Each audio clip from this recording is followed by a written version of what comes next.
Chargesheet सभापति महोदय बड़ी लंबी है।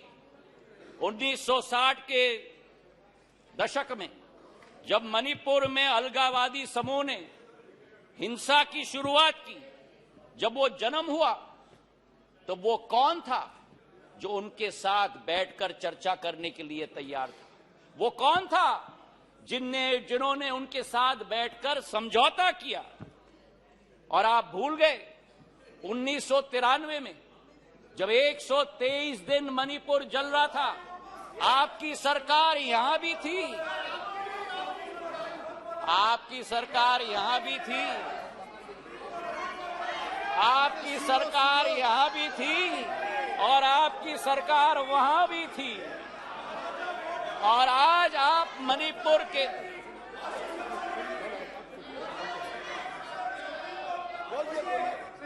और आज सभापति महोदय अधीर दा उठकर कह रहे थे कि मणिपुर के सांसद क्यों नहीं बोले। उस समय मणिपुर का सांसद इस सदन में रोते रोते हुए उनका वक्तव्य क्या था इस संसद में मैं पूछना चाहता हूं। जब आपकी सरकार यहां भी थी और आपकी सरकार वहां भी थी, मणिपुर के सांसद ने इस संसद में 1993 में वक्तव्य दिया।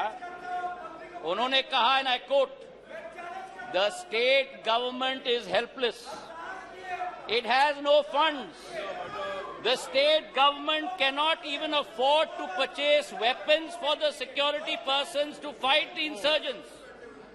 Please, ये सुनिएगा, please think that Manipur is a part of this country. It affects the whole nation. शायद कांग्रेस के नेता को इन शब्दों को सुनना चाहिए था कल यहां भाषण देने के पहले। मुझे आज सभापति महोदय मुजफ्फर वारसी जी की शब्द याद आती और मैं कोट करना चाहता हूं, औरों के ख्यालात की लेते हैं तलाशी, औरों की ख्यालात की लेते हैं तलाशी और अपने गिरबान में झांका नहीं जाता। आज ये स्थिति उत्पन्न हो गई है। तथ्यों के आधार पर अगर हम बात करें, कल गृह मंत्री जी ने सदन में पूरा व्याख्यान दिया। इनके मंत्री संतरी न तंत्री एक बार भी मणिपुर गए। हमारे गृह मंत्री 3 दिन वहां रात दिन बिताए हैं। हमारे राज्य मंत्री ने 23 दिन, नित्यानंद राय जी ने मणिपुर में बैठकर स्थिति का जायजा लिया।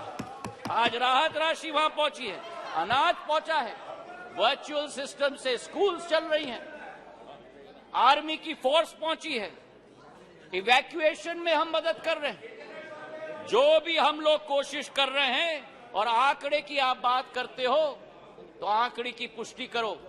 ये पिछले 9 साल मणिपुर में सबसे शांतिपूर्ण समय रहा है इंसर्जेंसी के दृष्टिकोण से। आपके 10 साल से 3 गुना कम इंसर्जेंसी हुई है और 6 गुना कम सिविलियन डेथ्स आज मणिपुर में हुआ है। सभापति महोदय, नॉर्थ ईस्ट की जब हम बात करते हैं, नॉर्थ ईस्ट की जब हम बात करते थे 1 दशक पहले, तो चित्र हमारे दिमाग में आता था। हिंसा का चित्र आता था, आतंक का चित्र आता था, अस्थिरता की चित्र आती थी। और उसके पीछे एक कारण है। उसके पीछे कारण ये है कि दशकों से जो सरकार रही थी, उनकी सोच विचारधारा थी कि अगर बॉर्डर विलेजेस में और उत्तर पूर्वी क्षेत्र में अगर विकास किया तो वहां जागरूकता उत्पन्न होगी, इसलिए उन्हें विकास से वंचित रखा जाए। हमारे प्रधानमंत्री ने 2015 में, देश के प्रधानमंत्री ने पहला कदम लिया। जो भी हिंसक संगठन थे मणिपुर के, उनके विरुद्ध सर्जिकल स्ट्राइक करके म्यांमार तक खदेड़ के भेज दिया था सभापति महोदय। और उसके बाद पहला कदम जो लिया, विकास व्यापक सोच के साथ, एक विचारधारा के साथ, उन्होंने एक विकास का मंत्र दिया सभापति महोदय, विकास का मंत्र दिया हीरा।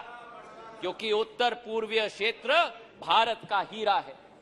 हीरा मतलब हाईवे, हीरा मतलब इंटरनेट, हीरा मतलब रेलवेज, हीरा मतलब एविएशन। और जिस उत्तर पूर्वी क्षेत्र में केवल 2500 करोड़ का रेलवे बजट होता था, आज 10,000 करोड़ रुपए का रेलवे बजट है। सभापति महोदय, आपको आश्चर्य होगा कि मेघालय जैसे राज्य को 100 साल इंतजार करना पड़ा जब तक प्रधानमंत्री नरेंद्र मोदी जी नहीं बने कि मेघालय को अपने 100 साल में पहला स्टेशन मिला, जब बीजेपी और एनडीए की सरकार